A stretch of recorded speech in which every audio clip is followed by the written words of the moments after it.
Gjatë një loje spontane brenda shtëpisë së Big Brother, atmosfera u kthye krejtësisht në argëtim dhe të qeshura, duke treguar edhe një herë se jo çdo moment është strategji apo tension.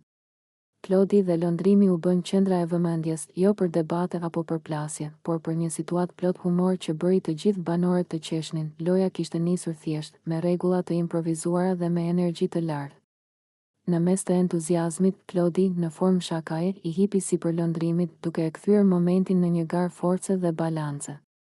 Të qeshurat shpërthyen menjëherë, ndërsa të tjerët i inkurajonin me brohoritje dhe komente gazmore, por situata nuk mbaroi aty. Në një kthes po aq komike, lëndrimi ja ktheu lojën Klodit, duke u përpjekur edhe ai t'i hipte sipër, duke e kthyer gjithë skenën në një duel miqësor, ku fitues nuk kishte, por vetëm argëtim. Asgjë nuk ishte serioze, gjithçka ndodhte në kuadër të lojës, me respekt dhe shaka. Kjo skenë tregoi një anë tjetër të marrëdhënies së tyre, miqësinë dhe lirshmërinë që kishin krijuar me njëri tjetrin.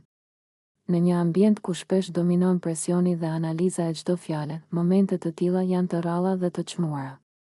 Ato sjellin lehtësi, thyejnë rutinën dhe i afrojnë banorët më shumë. Banorët e tjerë reaguan me të qeshura dhe komente plot humor. Disa i nxitën të vazhdonin lojën, të tjerë thjesht shijuan spektaklin e papritur. Për pak minuta, shtëpia u mbush me energji pozitive dhe u harruan konfliktet e ditëve të kaluara. Klodi dhe lëndrimi treguan se lojërat nuk kanë gjithmonë nevojë për fitues, por për pjesëmarrje dhe humor.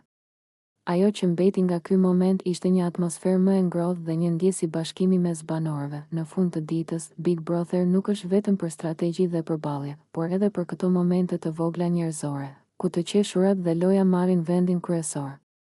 Dhe Klodi me lëndrimin, me këtë episod të thjeshtë, ja dolën t'ja rikujtonin këtë të gjithëve.